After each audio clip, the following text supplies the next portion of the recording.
one is available to take your call. Please leave a message after the tone. John, Mike Donovan here. I want you to stop working on the missing persons story. I got a call from the CPS and a bunch of other organizations looking to sue us if we print.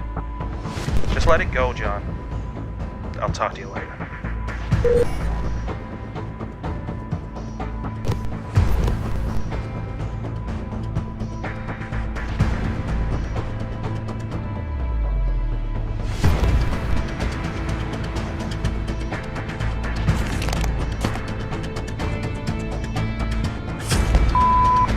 This is the last time, John. If I hear you're still working on that story, you're out of here.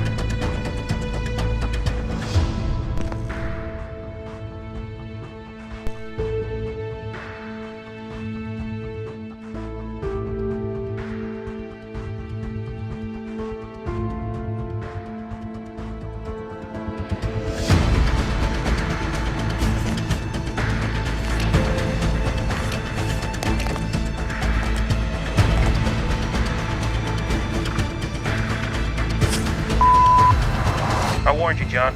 Look, I'm sorry. I gotta let you go. Be careful, John.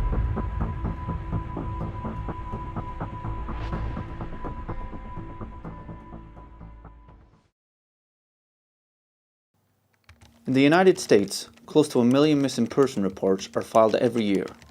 Whilst many of those reports are filed as protocol, quickly resolved and closed down, a worrying percentage of those are never even investigated. As I began my investigation, it quickly became apparent that there was a disturbing nature to these disappearances. And as I pursued each lead, I found myself embroiled in something I could never have expected.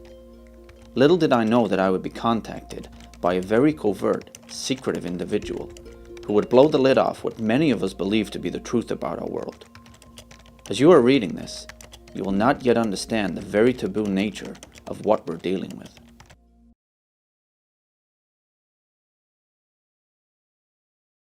I look at the alternative media, as it's called, which is where a film like this would come out of. Obviously, it wouldn't come out of the mainstream. And what's developed over the years that this alternative media has come into being, what's developed is the alternative mainstream.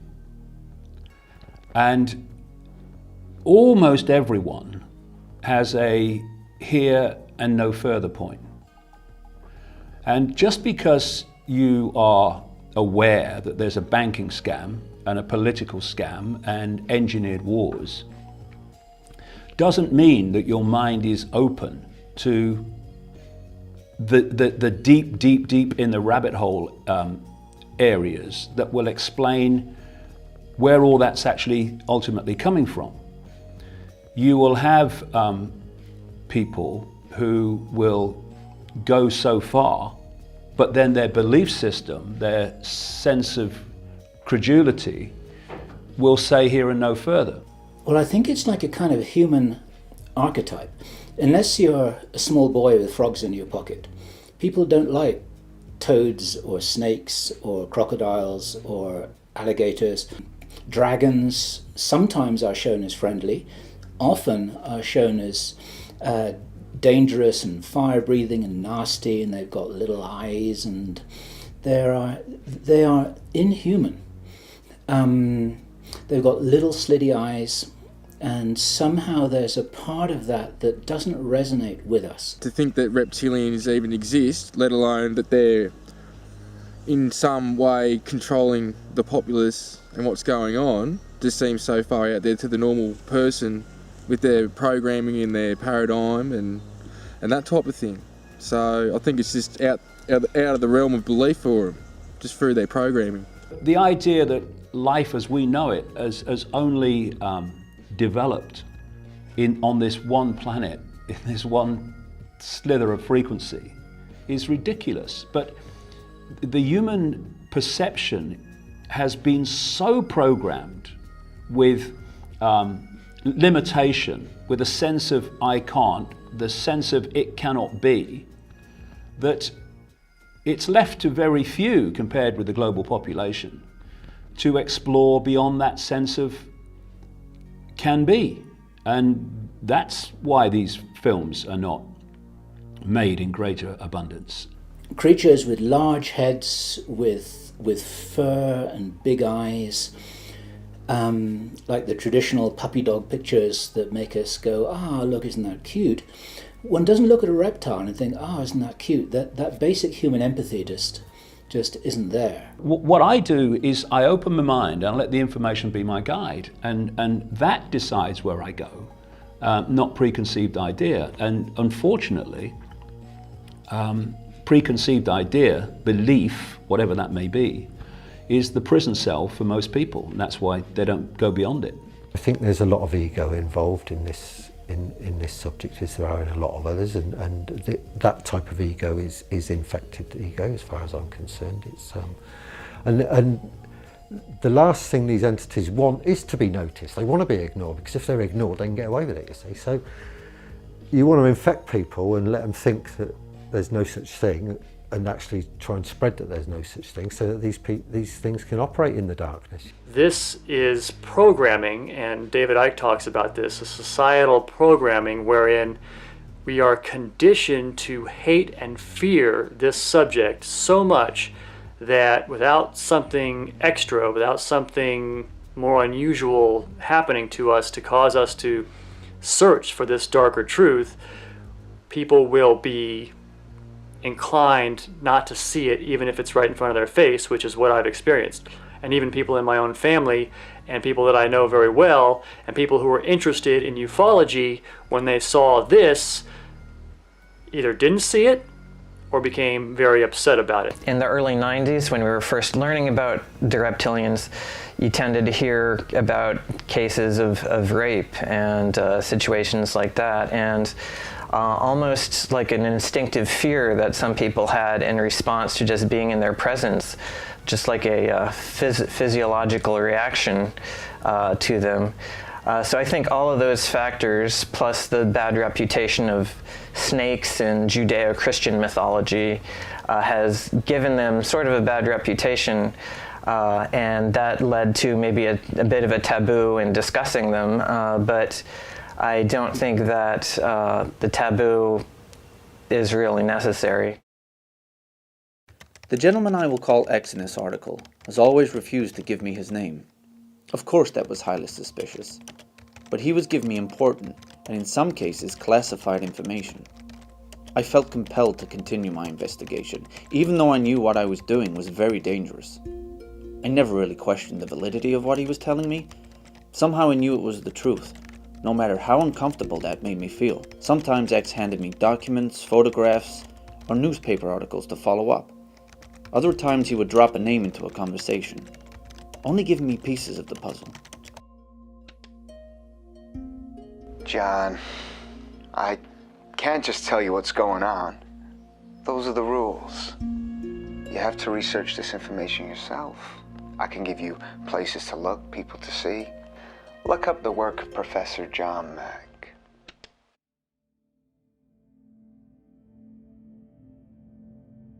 It was a synchronous event in the sense that I think anyone knows what I mean, is that you find out something just prior to experiencing it. And I'd read a couple of books a couple of months before. One of them was Dr. John Mack, the book Abduction. Now Dr. John Mack, some viewers may know, is a gentleman who was a university professor of psychiatry at Harvard University. He was exposed to quite a number of people with experiences. He was a skeptic, did all the psychological testing, and he finally, in his 2 books, was firmly in the conclusion that these were real. These were real extraterrestrial encounters. I also read the book Communion, which is a classic with Whitley Strieber, talking about an author again of sci-fi fiction, who also said he'd had experiences. But the first person that came through my door that said, "Mary, I've heard you're open-minded," is a gentleman called Ellisa Taylor. And Ellis came to me via a friend, and the friend had told him I was open-minded, so he came to me really wanting to tell me about something. He said, "Mary, there's no support groups for this they just think you're a loony." And here I had a middle-aged, very articulate gentleman who was telling me quite normally that this is what was happening to him, that he was aware he was being taken up on spacecraft, that he was waking up with shaved areas on his body, other marks on his body. His whole family were affected, that was his partner and the children. He talked about going through walls, and he said no one would come to the house because they thought it was demons. On the 13th of April in 1996, I got up about 7 o'clock in the morning, went to the loo, came back to bed. My partner went with the covers off me, "What's all that all over your body?" And I had all these marks on my body, and I couldn't quite make them out, but she was really freaking out. And there was a face there, drawing of a face. There was like something there that looked like a tail or maybe a paw or something that I couldn't quite make out. And there were finger marks here that were in a strange configuration. And they were all red marks, and none of them had any impression. They just completely smooth. And yeah, and then I was burnt all the way around as well, all around the rest of my body, like bright red. My partner, as I said, was freaking out. She rushed to get her camera and came back and started taking photographs of them. And meanwhile, I looked in the mirror because I couldn't quite see what they were, and I could see what she was talking about because it's very distinct, these things. And she took photographs of them, and very shortly after that, they vanished. Part of it is, the three questions they ask me is, am I going crazy? Is this real? And if it's real, why me? Three crucial questions. And so it was, okay, Mary, you better find out whether this really is real, or whether a lot of people are just having a very, very interesting, unusual experience that, you know, is more, well, they believe it's real, as is the favourite, oh, well, if they believe it's real, then it's real to them, which is the biggest cop-out you can ever get.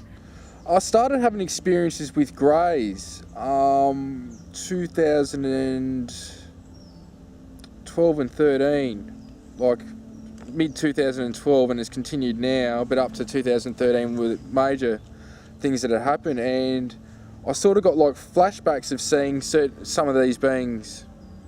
And then I started to remember I used to see beings in my mum's house and my stepfather's house between the ages of 8 and 12, which is the time that I was in this particular house with my brother, who also has had experiences, but I didn't see him as demonic, I didn't see him as angels, I didn't even see him as good or bad. I didn't have no reference for what I was seeing, but I never talked about it full stop. It was sort of like, all right, here's something weird, and I'd pull up the sheet over my head and just hope that whatever it was would go away. So yeah, it goes back a fair way.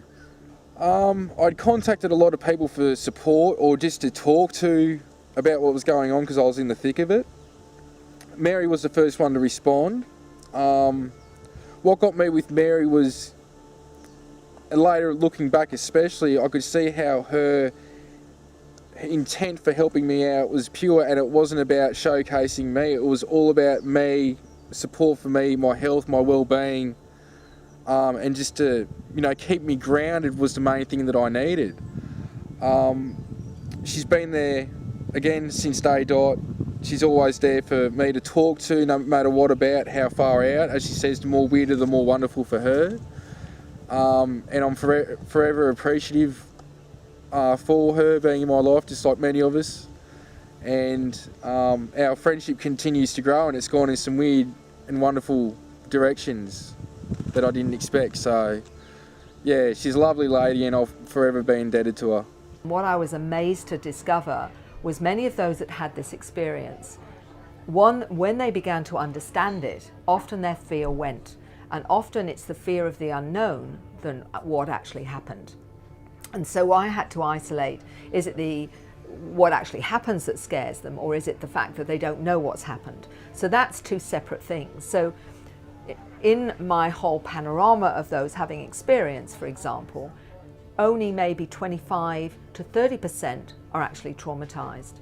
And what amazed me, there were people eventually coming to me, and this is where I had to broaden my questionnaire, that saying, look, Mary, we're not frightened of the ETs. In fact, we think they're family. What scares us is being on a planet with humans that are so barbaric they still kill one another when they have a disagreement. It's actually really hard here because I know I come from a place where we don't do things like that. I feel like I've been dumped on a primitive planet. I don't like it. I've always felt isolated. I feel like I've been adopted in my own family. I don't even feel like I connect to them. I feel like my family has, I've got something to do here, and this is why I'm here. And these I call the star seeds or star kids, because their real connection is actually to those intelligences out there than actually the human beings that they're operating or sharing their environment with. So, in that sense, this is a huge panorama of experience where some are terrified of the beings and some actually think the beings are family. So where do you go with that? Only recently I had a young woman tell me that she was a hybrid and that she believed that she was part human, part reptilian, for example. So for her, what was hard was being in a human body when she related much to her reptilian soul, if you like. That's how she saw it.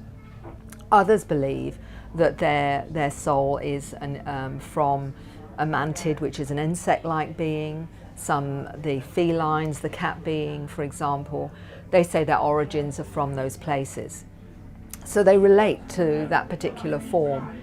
And if you have an 8-year-old that tells you that their family is a mantid, this is an insect-like being, that's his family. His human family is here to look after him and he loves them, but that's his family. And when he dies, that's where he's going, to his ancestral family, which is the mantid insect-like being. And he gets quite emotional about it. This is an 8-year-old getting emotional about going back to his origins. It's very profound. And you've got others that believe they're a mix. And Simon Parkes is one of those, because I was able with this young boy, which I'll call Paul, and Simon Parkes, I was actually interacting with both of them at similar times, although one's in the Northern Hemisphere, one is in the Southern Hemisphere. They never spoke to one another, but I was able to get information to look for corroboration. And Simon Parkes believes his mother is a mantid, although he also connects to the cat feline beings and to the reptilians. But he feels most connected to the mantid. And he talks about going into his mantid form on the spacecraft and working with humans. And when I spoke to this little 8-year-old, he described it in this way, that he evaporated into his mantid form and would operate as a mantid and then come back into his human form. So here is a little boy talking about a soul transfer. One of the questions that pretty much all experiencers ask themselves at some point is, why me? Another one is, am I going crazy? But eventually they figure out that they're not crazy, that whatever they're experiencing, they're still functioning, and it's not, it's not a form of anything. John Mack certainly was not was not able to identify it as any kind of psychological pathology. So they ask, why me? Why is this happening to me? And well, we know that the abduction phenomenon does run in families, and the same thing seems to be true for reptilian contact. So you can look at reptilian contact as a facet of the UFO abduction phenomenon, and it suggests a genetic aspect to their interest in us. But, in addition to following family lines, there's more to it. A number of reptilian contactees have actually recalled memories of having a past life as a reptilian. And, it doesn't appear that people are chosen at random out of the human population. One reptilian contactee described to me what she calls multi-dimensional simultaneous existence, because that time, basically, if you look into physics, ideas like the relativity of simultaneity and the concept of space-time, turns out that everything is happening now, including past and future events. Everything is really happening all at the same time.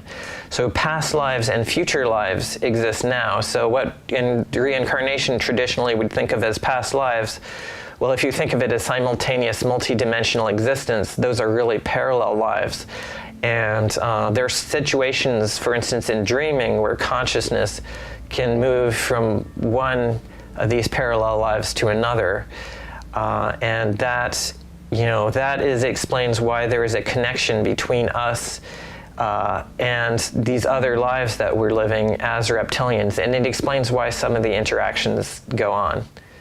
My first experience that I'm aware of was when I was either 4 or 5 years old in Texas, where I encountered a brown being that was levitating in my bedroom, and it had round eyes, kind of a wrinkled face. If the viewer looks up the book Alien Jigsaw 2, the researcher's supplement, I think it's called, by Katarina Wilson, she has a drawing in there of a being she describes as a type 2 gray. And that's pretty much what I saw, except it wasn't gray, it was brownish. And that was the first consciously remembered. Actually, it wasn't conscious. I remembered it consciously for many years, and as is the case with many other abductees, suddenly I reached a certain age where I just forgot all about it. But prior to that, I was telling everyone I could about it, right? But then a point came in time where it was wiped from my conscious memory. Years later, after I moved to San Diego and became a member of the San Diego UFO Society, I had a hypnotic regression about some of my experiences, and although nothing new came up, what happened was my subconscious was kind of jarred and shaken around a bit, because like a day or two after I had that, what I thought was an unsuccessful hypnotic regression, I was reading a book called Project Omega, UFOs, NDEs, and the Mind at Large by Dr. Kenneth Ring, if memory serves. And at the end of that book, he has a questionnaire to determine if someone has had alien abduction experiences or not.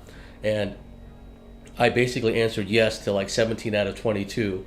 And I got triggered when I had one question, when I read one question that asked, as a child, do you recall having experiences with little people or little friends that no one else could see? And then just as soon as I finished reading that question, bang, that memory of when I was in Texas when I was 4 or 5 years old came back. When I came back from Germany in 1990, I had a series of UFO experiences and abduction experiences culminating in a abduction, full waking consciousness at night, when those 3 reptilian greys came and they took me up into their ship and they put me on a examining table and they did all this other stuff to me. And that was just one of a series of events. And then I was frustrated living in the San Francisco Bay Area because I had no one to talk to about these experiences. So when I moved to San Diego and joined the San Diego UFO Society, suddenly I could talk to other people about it. I can even talk to others who've had similar experiences. So it was a simple transition for me to become a researcher, because what I realized in my studies was after I had that full waking consciousness experience in September of 1990, when I came back from Germany, I immediately started researching the subject in earnest. Now, I'd always been interested in this subject, always been interested in Bigfoot, the Bermuda Triangle, other dimensions, so on and so forth. That was stuff I took for granted, including the subject of UFOs. But there was an element of me for years that was kind of scared of the UFO subject. There was something about the subject that gave me the creeps, that didn't that I couldn't quite understand, and that gave me a certain degree of fear. Like when I was in high school, for example, I would see beams of light, bluish white light, come in through the ceiling and do a search pattern on the floor. I had a lot of experiences where I was taken out of my body astrally, and I've since come to find out that a lot of these experiences happen in our astral state, because these beings have the means to trigger an out-of-body experience within us. It's a multifaceted experience. It's not just physical abductions, it's astral experiences, it's what's been described as dream hacking or astral dreamscape manipulation, telepathic experiences, so on and so forth. When an alien creature of any sort interacts with a human, 9 times out of 10, or 9.999 times out of 10, that human is going to be terrified of this creature. There is no long association with these creatures. They cannot appear as they look, because the human will just freak out And whatever the purpose that they've come to that person for, they won't be able to do it. So they will come in disguise. And they don't physically change their body. They go into the mind of the human, and in the human's mind they change. Now, because of my very long association with these creatures, they don't need to do that now. In the early days they did, when I was a very small child. But also it was a part of me accepting them for what they were. So as a 5-year-old, or even, 1963, as a 3.5-year-old child, I was shown exactly what they looked like. And it did freak me out, of course it did. But, if you take a child that's 3 and stick it on an aeroplane and fly it from, I don't know, Birmingham Airport to London Airport, by the time that kid's 10, it will go from Heathrow to JFK with no worries, because it knows no different. If these creatures don't harm you, you have no reason to be scared of them. So it means that my perceptions are going to be more accurate than somebody who's half scared out of their mind, has their body frozen and can't move. So no, there are shadow creatures that are genuinely shadow beings. There are jinn that can appear like shadow creatures. And all of the entities that we're discussing have the ability to go into a human's mind and make that human think they're seeing anything. And that's why Adolf Hitler got Dr. Mengele back in the late 30s to attempt to do work on humans that would prevent aliens from gaining control of their mind. And this is when Mengele just went completely off on his own tangent and ended up working for the Illuminati in America. But it originally stems from Hitler saying, because he was in contact with the Aldebaran off-world group, how can we have soldiers who can prevent all the information being taken out of their mind by these aliens? So that's where all this research started from. This is what totally scared the Yanks. So for most people who have an alien experience, they really don't know what they're seeing, because they can only see with their eyes and believe what's happened to them. When you have an association with these creatures, and I can't be the only one, but when you have a long association with them, you have certain agreements, and these creatures are not permitted to deceive me. And I say I'm 54 now, and I haven't lied to me yet, or I haven't caught them out yet. So they're either incredibly good liars, but when I ask a straight question, I usually get an answer, or they will refuse to answer rather than give me a lie. The revelation that the ever-growing missing persons reports were somehow connected to alien abduction phenomenon seemed ludicrous to me.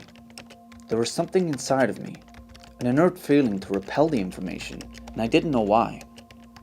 As a researcher and journalist, it is built into my psyche to question everything I'm told.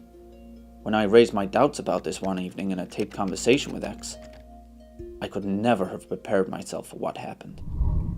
Sorry.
I was in America on a speaking tour. I say a speaking tour. In those days, a speaking tour largely meant talking to myself. You know, I mean, I went to Chicago and spoke to 8 people, or near Chicago anyway. But on that speaking tour, over a period of about 15 days, I met 12 separate people, and I was going to a different place every day, who told me the same basic story, how they'd seen humans turn into a reptilian form and then back again. And it was such a common theme that they were describing that I started exploring from that time. So it came into my life very quickly. I'd kind of heard like little mentions of it before and just let it go. But in this 15-day period, that really focused my mind. So there's something to look at here. When you're faced with that situation with, or you know, one person after another in different parts of America telling you the same thing, you can either go, I'm not going there, what will people say if I start talking about this stuff? Or you can say, information's my guide, I'm going there. What then happened is I came back from there to the Isle of Wight, and I was meeting someone, actually not very far from here, who had been married to a Satanist, who had been the warden for Burnham Beeches. Burnham Beeches, out west of London, is owned by the City of London, the financial district. And it is a big place of Satanism and very strange happenings. It's wooded copses and few open areas. And she asked to meet me because what I was writing about, because she wanted to tell me about the Satanism which she experienced. And she told me when I met her about seeing Ted Heath, former Prime Minister of Britain, took us into the European Union, doing a satanic ritual at Burnham Beeches, because she lived there in the warden's house. And when this conversation was finished, and you know, I was having a cup of tea, and I was just finished my tea, and I was putting it down and turning to go, and I just said to her as a throwaway line, you know, I've just come back from America, and I met all these people that kept telling me how they'd seen people turning to reptiles. And I heard her first, and I turned around. She's going, oh my God, I wasn't going to tell you about that. She said what happened was she saw lights, and she took the dog out that night. And then she went through and looked through the trees at this light, and she saw Heath in this circle. And she said what she then saw was Heath shift into a reptilian form and grow about 2 feet, which is absolutely common in descriptions of this all over the world. And she said he started speaking then in a voice a bit like, she described it as a bit like the old transatlantic telephone conversations when there was gaps. And she said the thing that shocked her more than anything else is that when this happened, no one in the circle moved in any way that related to shock or surprise. It seemed to them the most common thing, common thing you could imagine.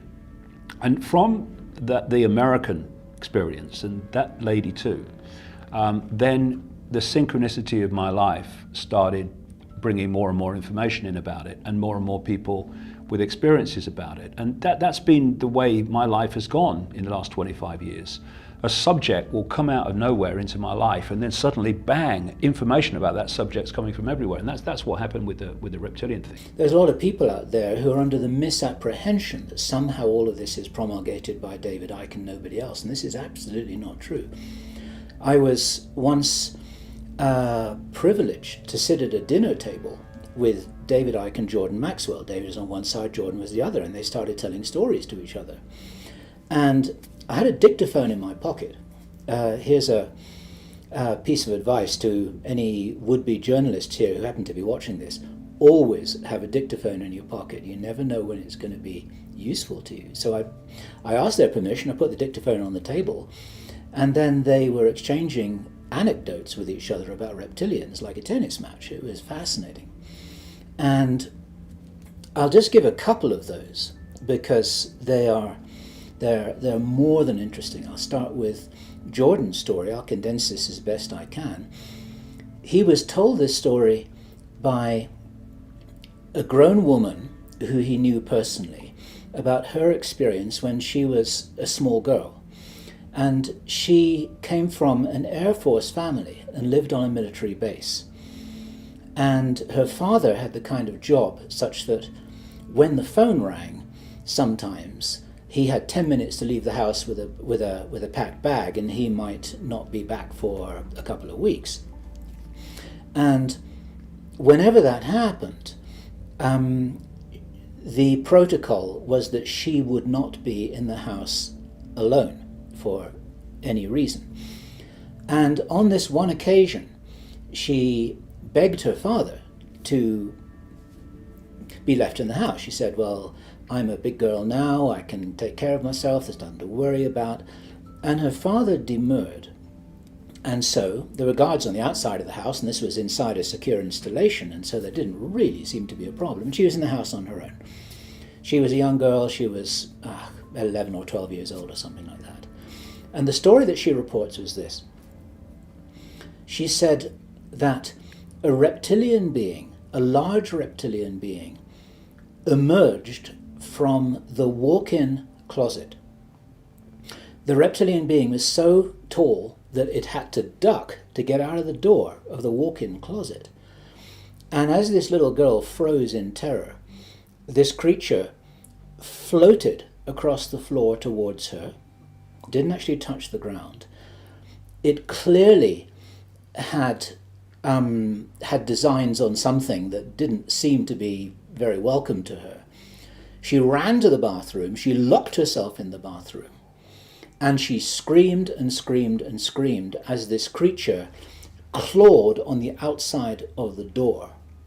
And then finally, the guards heard her, who were outside the house. They came rushing in, this was their job, and this creature disappeared. And the claw marks were visible on the outside of the door. When her father got back, she said, "This is why you must never be in the house alone." And it's interesting because her father didn't even seem particularly astonished by what had happened. It was like this was one of the things that was known could happen. Go figure. This was told by this grown woman to Jordan Maxwell 20, 30 years later after this had all happened to her. I have this sense that I've known them all my life, or known who they are all my life.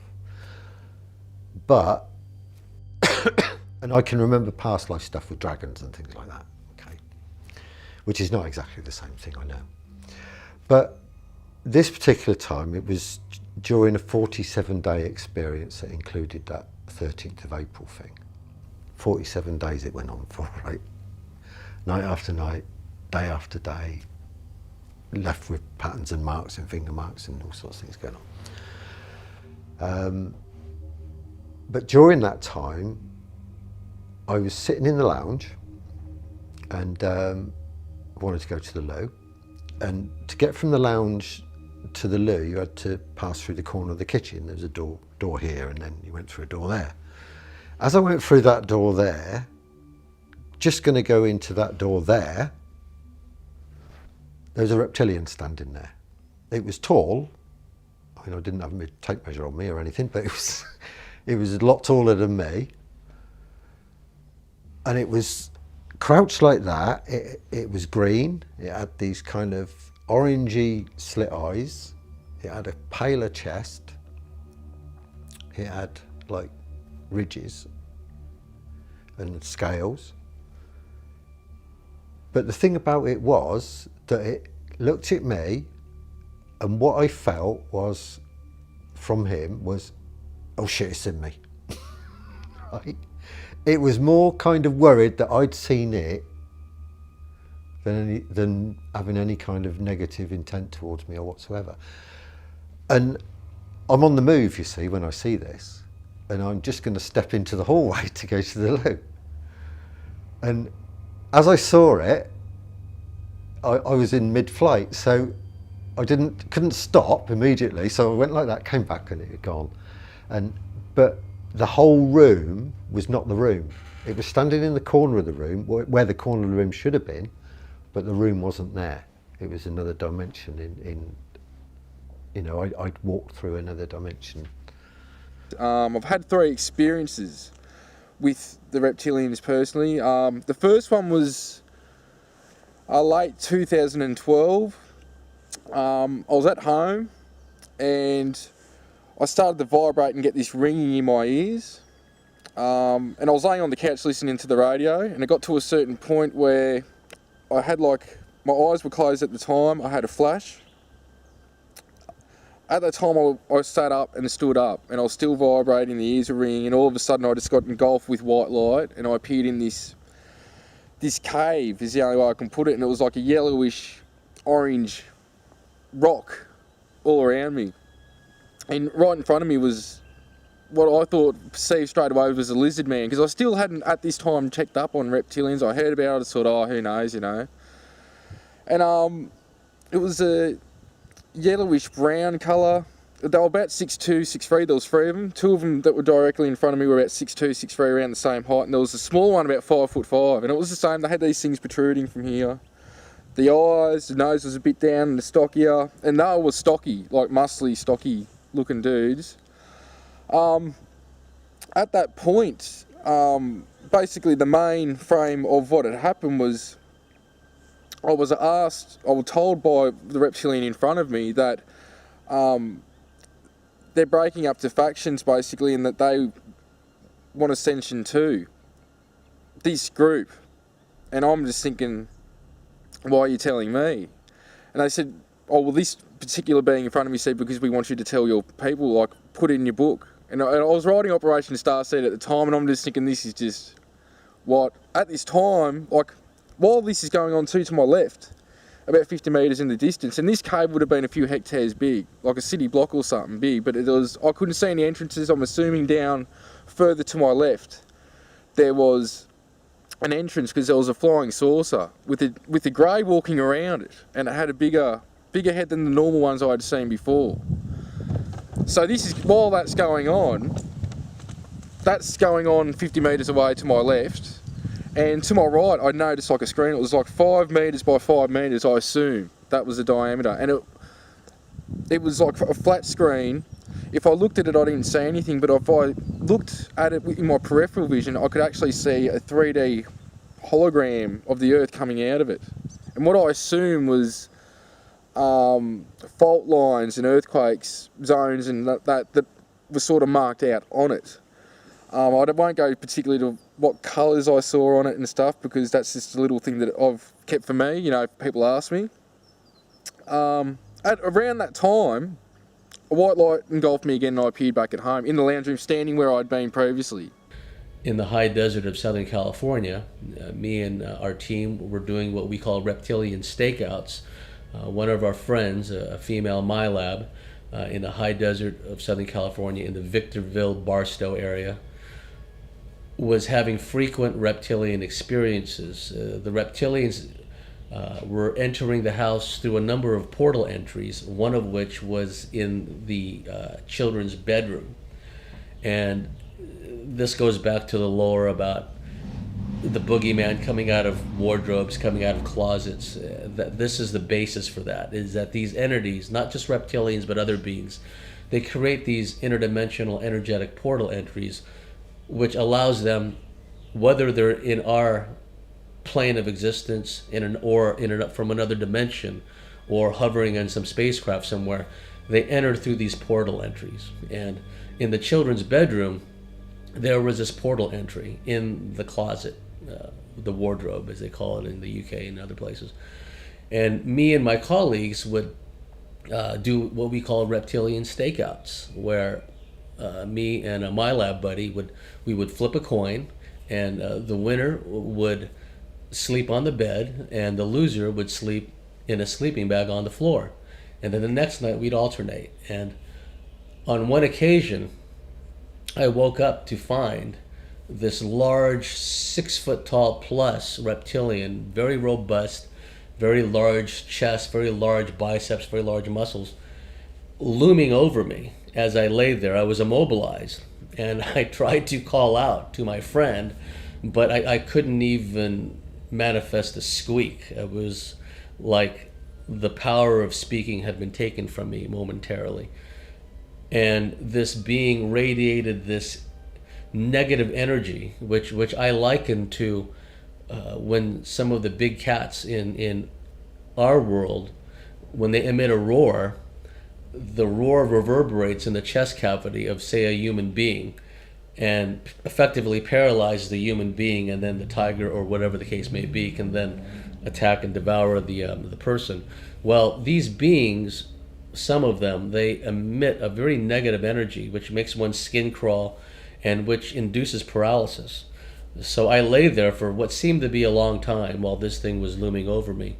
And what was interesting, I forgot to mention, was there was also 3 or 4 members of our team outside in the living room, sleeping in sleeping bags, and they didn't hear anything. The second experience happened in February 2013, and I just gone to bed at night, and I've pulled back the doona, got in the bed, and I've laid down now. At the time I was sleeping, so the blinds were open, and there was a street light and there's moon light that can come in, so I can just, with all the activity going on, it's just so you can, also I could see, if I wake up in the middle of the night, I've got some reference for what the hell's going on, if it's in physical form.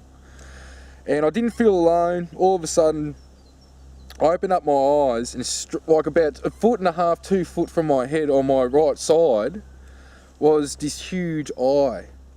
And it was, I could tell it was yellow, and there was a black slit pupil. Like it had to have been about this big. And it was a little grey butt. So it was only like 3.5. It wasn't big, but the head on it was huge. And I could see, the scales on it. And again, that was what the Elohim had projected to me. So I'm like, this ain't good. I wasn't freaking out. The eye freaked me out a bit, but I wasn't freaking out from it. It was the to me, vibration, or how it resonated with me. It didn't resonate with me. At this certain time, I closed my eyes and a thought came to me to, why am I judging it? And to show it love, that I didn't want it, I guess the best way to explain it is I felt sorry for it being in the state that it was in. At which time it started to turn into it started to look shocked. How I would have been looking at it, it started to look at me. And then all of a sudden it sort of turned into a smoke, which I've got photos of how these beings can appear at certain times. That sort of turned into this smoky substance, and it disappeared. And for about a year I didn't sleep in my room after that. I had to meditate till I went to sleep. On another occasion in that house,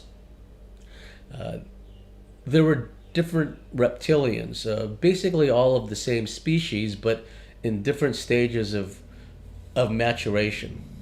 And so there were immature reptoids, and we call them baby Godzillas, because when the lady of the house and the children drew sketches, that's what came to me. They looked like little baby Godzillas. And at least one of these was playing with a youngest daughter who was 4 years old at the time. They would play in that children's bedroom during the day, and the little reptoid was fascinated with the little girl's toys. In particular, one toy that looked like a telephone and that had big keys for numbers and letters, and when you pressed a given key, it emitted a certain tone. So the lady of the house, at odd times during the day, when only her little daughter was home, would hear these tones coming out of the bedroom. And on this one occasion, the little girl came out, and this little girl is now an adult. She has a child now. She said, "Mom, me and my friend, we're hungry," right? And so my friend humored the little girl. She walked back into the bedroom with 2 platters with a slice of pizza on each one. When she walked into the bedroom, she noticed her daughter sitting Indian style on the floor, and alongside of her daughter was one of these little immature reptilian beings, and they were playing with that toy, making all these tones. my friend was so startled she dropped both plates. The reptilian made kind of like a pig kind of squealing sound, and it fled into the closet and disappeared. Now, me and my friend, on another occasion, we were sleeping in that room again. I was in the bed, and he was on the floor, and I began to hear noises coming out of the closet, right? So I sat bolt upright, and I looked around, and I was punched in the face, bang, bang, on this cheek and on this cheek, and I was knocked out, and my cheeks ached for weeks thereafter. And I believe it was the little reptilian. It wasn't the big reptilian or big reptilians. It was one of the little ones, and it was just at the right height to punch me out. So I had a lot of experiences in that place. On another occasion, those reptilians followed me from that place in the high desert of Southern California to my house in San Diego, which is a good 2.5 hour drive. And I had just driven back from the high desert, settled down, I was laying in bed reading, and I fell asleep. And sometime later, I was rolled over in bed, and I was jabbed at the base of my spine with an injection. And as I was laid on my side, I looked over and I saw what I at first thought was a very tall soldier in khaki uniform.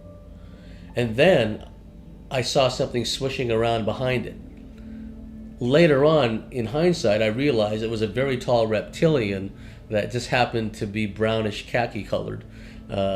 Because when I had time to think about it, the thing that was swishing around behind it was his tail. And it was interesting because those reptilians had told my friend, the lady of the house, that they were going to get back at me basically for always going up there and, like, I guess, annoying them or something. So they followed me back to hundreds of miles away to San Diego, and they did this to me. And I developed the following day, I was working at ComNav Airpack in communications, and my back was hurting me. I could feel a puncture wound at the base of my spine. I could feel it, an injection mark. And I had a terrific headache, and I was sitting in the main office, and there was an annex, another office off to the left, where the lady who worked in there was on leave or something. So I went in to lay down there just to flatten out my back because my back hurt so much. Had a tremendous headache, was sweating profusely, big time diarrhea, right? And what was interesting was I went to an emergency ward, and I said to the lady, the nurse who was checking me out, I said, this is going to sound crazy, but last night I was rolled over on my side, and some soldier, some military-looking guy, very tall, like, jabbed me at the base of my spine with a hypodermic needle. And she felt it. She said, yes, I see it. I don't doubt you at all. Something happened. And then what was interesting was I called up my friend who was living in the high desert of Southern California, and she told me her husband and her son had all come down with similar symptoms after I had left. I've spoken a couple of times at this conference in St Anne's in Lancashire called Probe International, and always something peculiar goes on there, right? Often on the way there as well, and often on the way back too.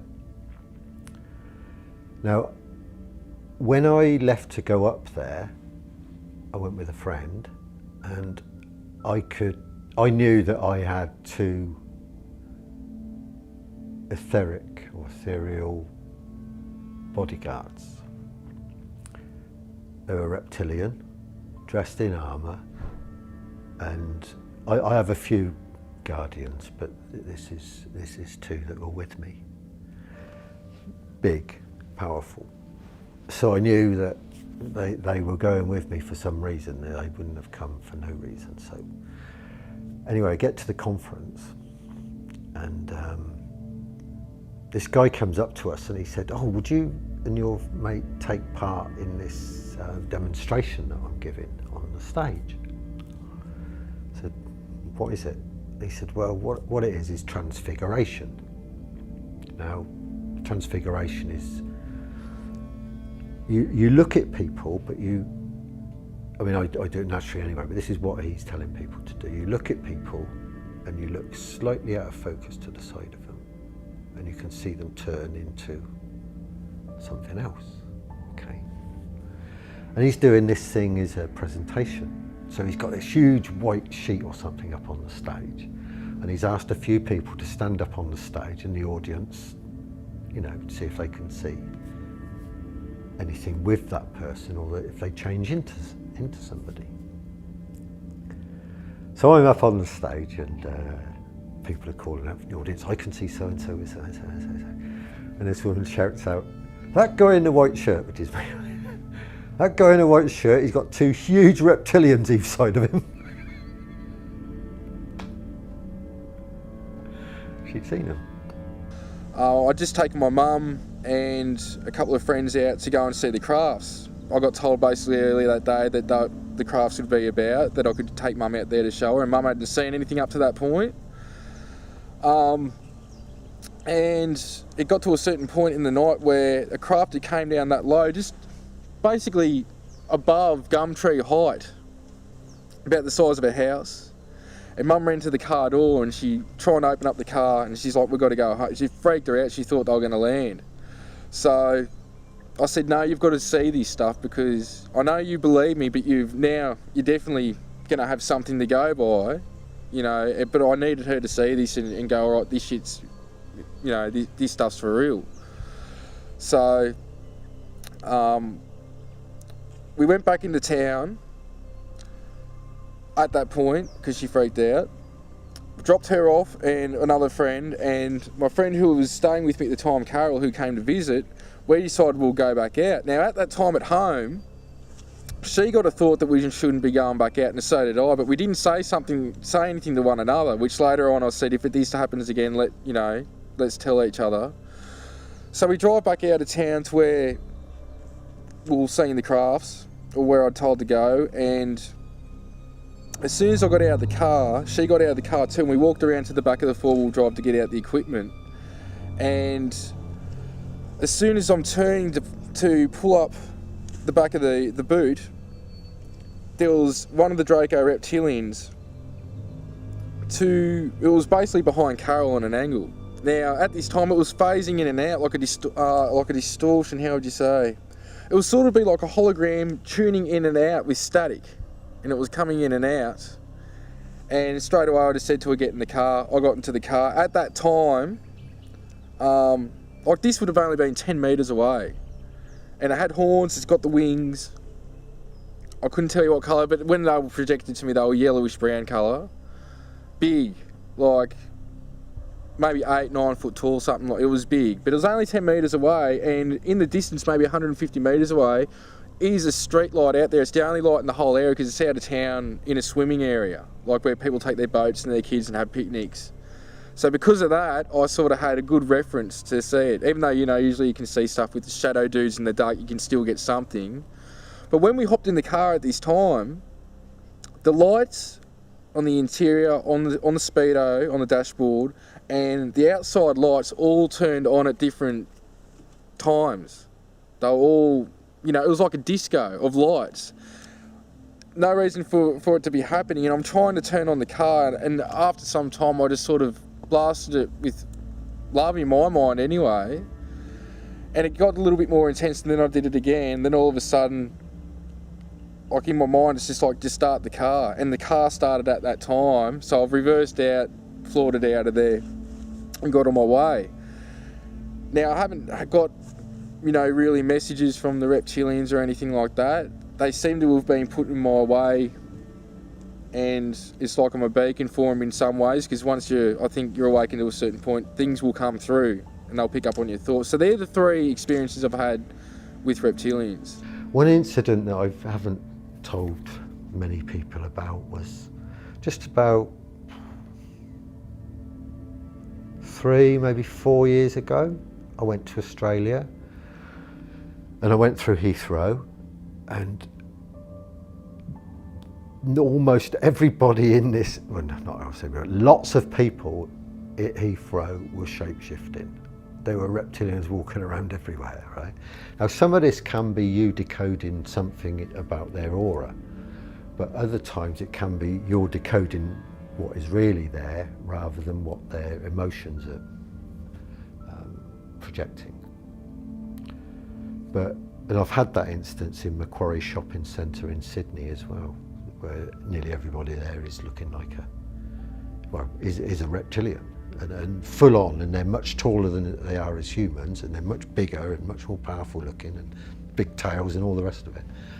Full on it is, and but anyway, this Heathrow thing, I got on the plane and they swapped my seat for some reason, and I sat down in this other seat, and I noticed there was an Indian lady in the sari and everything sitting there, and she was looking at me intently like that. But her eyes were really lovely. She was really kind of, you could tell it was really loving whatever she was doing, you know, but she was doing something.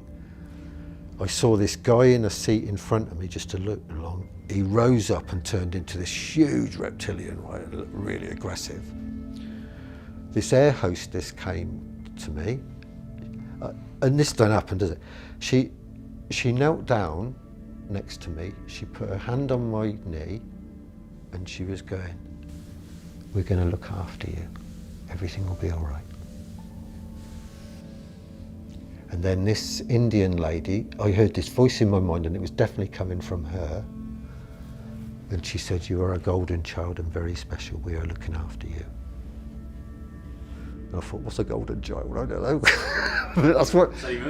That's what she said. Yeah, maybe, I don't know. On another occasion, myself and a female MyLab friend were abducted together, and we were brought to an underground base in the high desert of Southern California, once again in the Victorville, Barstow area. And we were confronted by what appeared to us to be 3 military people. Again, one of them was taller than the other 2. The one that was the tallest was standing behind a lectern or a podium, and it was quite tall. And it was yelling at my friend and I. We were kind of made to stand at attention several feet away from these 3 beings. They appeared as military personnel with the short hair, etc., but one of them was in the guise of a high-ranking officer, and the high-ranking officer was irate. It was screaming at us, yelling at us, "What are we doing? Like, how do we know so much?" Right? And I knew immediately that this tall being was not a human. I knew that it was really a reptilian, because they often assume the guise of military personnel. Sometimes these abductees in my labs in the underground bases can look at what's supposed to be a military person, but notice that they have vertical pupils, or notice that they don't communicate much, and once in a while they growl or they hiss or they do something to give themselves away. And while this tall general or this tall officer was berating the both of us, I looked at my friend and I said, "This is not a dream, this is real. We're having a real experience here, so remember this," right? And then the being, the assumed supposed military guy just kept yelling at us. Eventually they sent us back. The reptilian symbology, which is common in the folkloric traditions of countless cultures throughout the planet and throughout history, is not so much a metaphor or an archetype as it is a way to describe the existence of these beings, that they really have existed all this time, and that they've played a role in the development of civilization, that they've intervened at critical points in human history. So this is why we are constantly bombarded with reptile symbology, serpent symbology, dragons, and so forth. It's not to do with any archetype or metaphor. It has to do with the existence of these beings and the occulted knowledge going way back that these beings are here, and they've been involved with us all along. one of the important things throughout all of their interaction with humanity was not to be recognized and not to be seen, because humans record in stone. We're very good at that. We create. We're fantastic like that as a race. So they recreate, and the reptilians didn't want that. You will see it occasionally in some of the Sumerian or Assyrian, Babylonian carvings, occasionally. You will also see it in some of the Mayan or Aztec items. What you're much more likely to see are renditions of feline species from the Egyptian times, because they weren't covered by the same protocol. So they weren't, there was no ban on depicting them, whereas there still is now a ban on depicting reptilians, and I'll give you absolute proof of that when I did that very nice interview on the Today programme with Holly Willoughby and Schofield, and I did 2 drawings, one of a mantid and one of a reptile, and I was told point blank we're not allowed to put the reptile up because they were going to have me as a backdrop, them as a backdrop to me. So the stills I've got, which they very kindly sent me, I'm being interviewed with them, and behind me is a picture of the mantid. But originally, Schofield and gang were going to have the mantid and the reptile, and somebody very high up said we're not allowed. They didn't even know what it was called. All they said to me was, we've been told we can't put this one up. So there's a blanket that goes out, and hence, if you think about what your title of this DVD is, because we're coming around to that now, and you think about that chapter in The Greatest Secret that David Icke wrote, which was don't mention the reptiles, and that's a fact, and David is absolutely right, that the system doesn't want to publicise them because they have signed an agreement not to publicise them. It's to keep them out. So you can talk about the greys as much as you want. That's not an issue. You can talk about the mantids as much as you want, because they don't manipulate humanity. The reptile race that we're talking about manipulates humanity and has done for thousands of years, and has a covenant with the elite humans who run the world that they will always be in the shadows. You're awfully quiet, John. I feel a little underwhelmed for a man who asks questions for a living. I got a million questions. But let's start with my boss. Is he... John, what if a man's faults are not his own? What if certain men and women were pliable, manageable, accessible? Accessible? Manageable? You mean controlled? There are levels of control, John, depending on the situation. This situation required a little show and tell. Others are a little more intrusive. Behind the scenes, deals were done, but they weren't necessarily beneficial to the populace. In modern times, phase 1 has always been to make you aware of our presence. Over time, we could gain acceptance through the use of literature, religion, music, movies.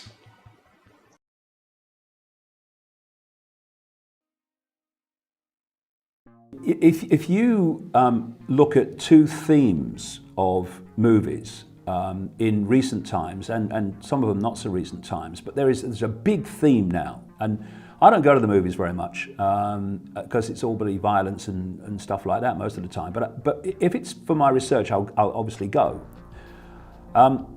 One is a kind of a reptilian theme that you pick up, and the other one is, you know, many times incorporated into the reptilian theme, and in alien invasions, is a well beyond Orwellian society where humans are under total control of a vicious police state and a tiny elite.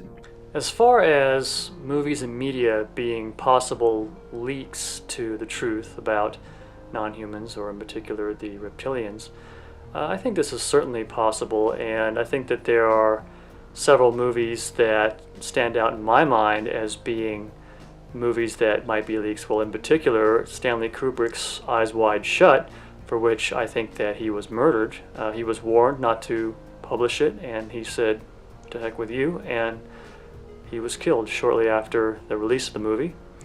And also Rosemary's Baby shows even a reptilian kind of baby at the end of the movie, and that those kind of movies seem to be kind of more realistic leaks, if you were.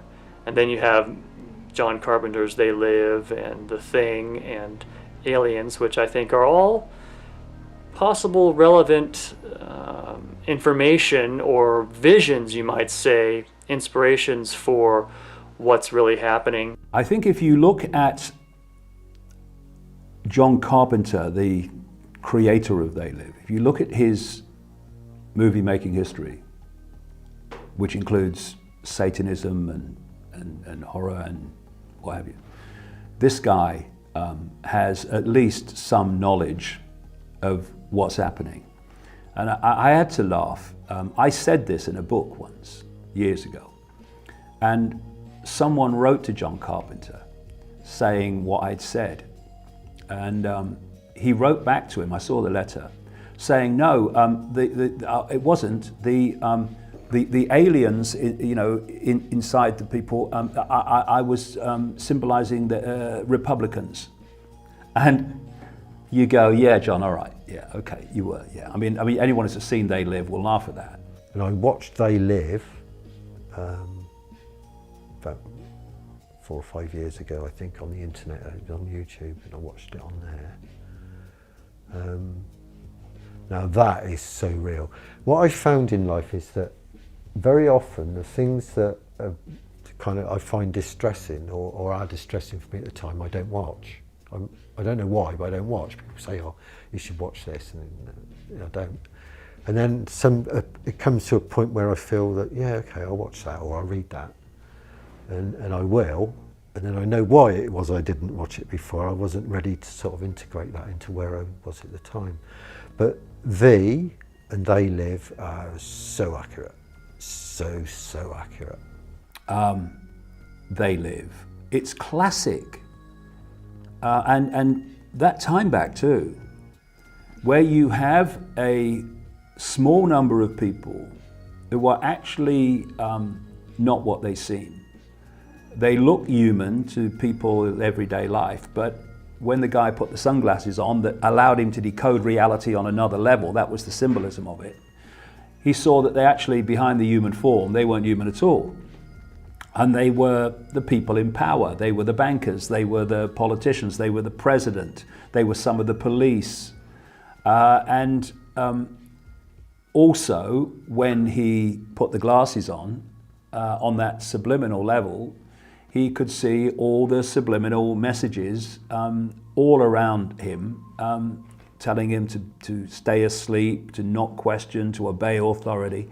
And it was a movie, it was kind of a B movie, wasn't it? A kind of, most people would never have heard of, and yet it was way ahead of its time in portraying the world that we're actually living in. The Super Mario Brothers, if anyone gets a chance to see that movie, it's amazing. In the old video store days, you would find this movie in the children's section. The story starts out with a celestially driven cataclysm. An asteroid comes and wipes out the dinosaurs, and through some kind of weird kind of alchemical process, an alternate reality is created where the survivors of the reptile survivors of the surface went underground into an alternate dimension, and they became the rulers, and they were shapeshifters. They were shapeshift between human and reptilian. The head reptile was Dennis Hopper, if you've ever seen that movie, and it was another dimension that was parallel to our dimension, and it had to do with bloodlines. It had to do with all kinds of stuff, and of course, the protagonists, Luigi and Mario, they defeat the reptilians, right? Very interesting story. When I was growing up in the 70s, a TV show that I really loved was Land of the Lost. It involved a pocket universe where dinosaurs lived and advanced beings who turned out to be the ancestors of these primitive sleestaks had built these pylons, which were devices used for interdimensional travel and time travel, as well as such things as regulating the weather in the land of the lost. But the sleestaks, which the advanced beings, they called them the Altrusians, eventually evolved into, were like barbaric, kind of vaguely reptilian beings that lived underground. They were very tall and menacing, but there's some definite parallels between the storylines in the Land of the Lost and the research on reptilians living underground and being able to travel through portals and so forth. Last year the movie came out, Ender's Game, wonderful story about how we're assuming that these inhuman insectoid ETs are somehow hostile and dangerous to us just because we've got this mindset of fighting everything out there that moves, and actually they're not. This is not what they're trying to do at all. And again, it takes a little kid to have the wisdom to actually discern what's really happening here. Another show that I'm fascinated with is Thundercats. I've only watched a few episodes of that, but again, it deals with these feline aliens that are battling the reptilians, and all these different races allied with the reptilians. There's canine beings, there's wolf beings, there's bird beings.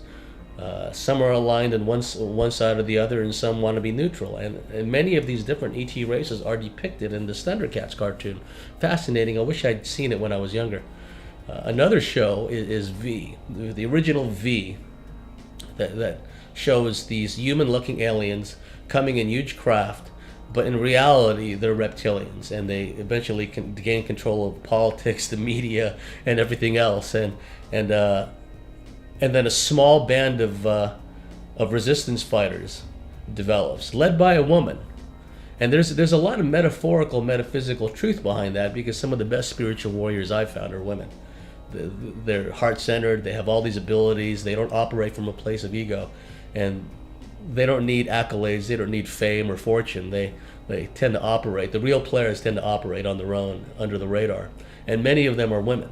So when I see this TV show, V, and it's led by a woman scientist or something, if my memory serves, that really resonated with me. You've got to start immediately with 2001: A Space Odyssey. That's how you'd start, and then you would do the original Star Trek, because Gene Roddenberry not only went out and found contactees, but he actually joined a circle of people who were channeling other entities.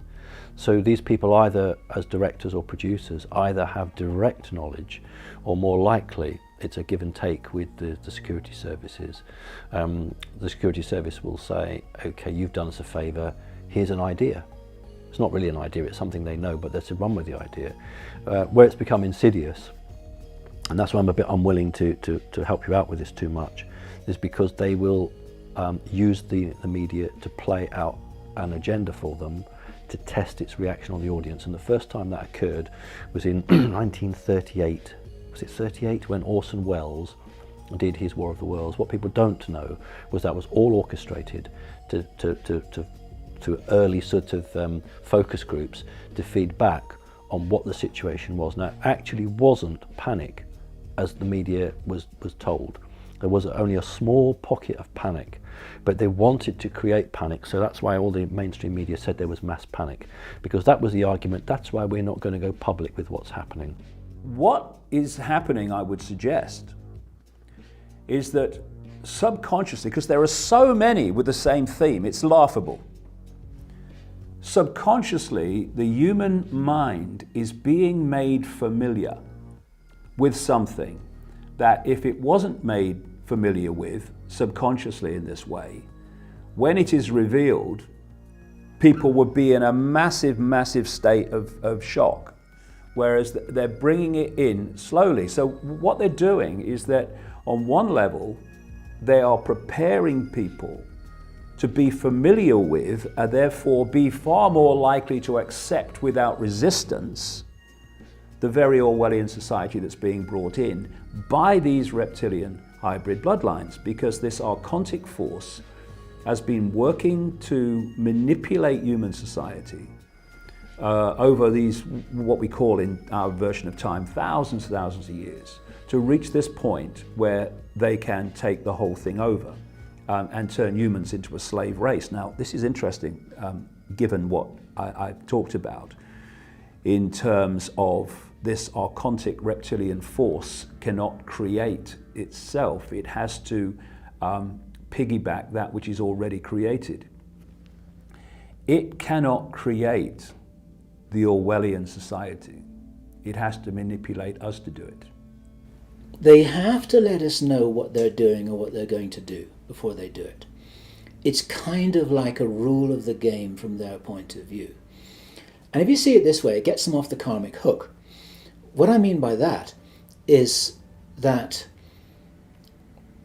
if I were to tell you, the viewer watching this now, that I intended to burgle their house tonight, and I was going to do it by climbing in this window at 2 o'clock in the morning, and this is what I was going to go and steal. And if I told them that, and they didn't believe me, and they took no action, and I went and did it anyway, then I would be off the karmic hook, because it's their fault for not securing the window latch. It's their fault for not standing there with a gun waiting for me to come. It's their fault for not taking me seriously. It's like, well, I told you, and it happened, so now the responsibility is yours, not mine. Media nowadays, major Hollywood films, are used to push an ideal which is either part of a programming agenda or it's an agenda to test out what the reaction is on the public. Any decent producer in Hollywood who's doing a science fiction or science fantasy film now will be heavily involved with the secret government or the secret service, whatever we want to call them, for a give and take, an exchange of ideas. If you look at Stanley Kubrick made his own deal that he could make as many films as he wanted and have oversight over it, providing he never told the truth about the supposed moon landings. And as soon as he broke that agreement, they killed him. So right through history from Hollywood, Hollywood is an integral arm of manipulation, mind control, and just focus grouping, just testing. So anyone who has an interest will look at a film and say, well, I look at that, look at that. I think someone has made an effort to enlighten the people so they really know what's going on, whether it's done for malign, in-your-face purposes, or it's done, at least some of it is done, to wake people up. Who knows? But I do know that this process is ongoing. There are a whole bunch of different possible agendas going on with the sowing of these concepts in Hollywood. But to condense everything down into one short sentence, this is no accident. It's certainly planned.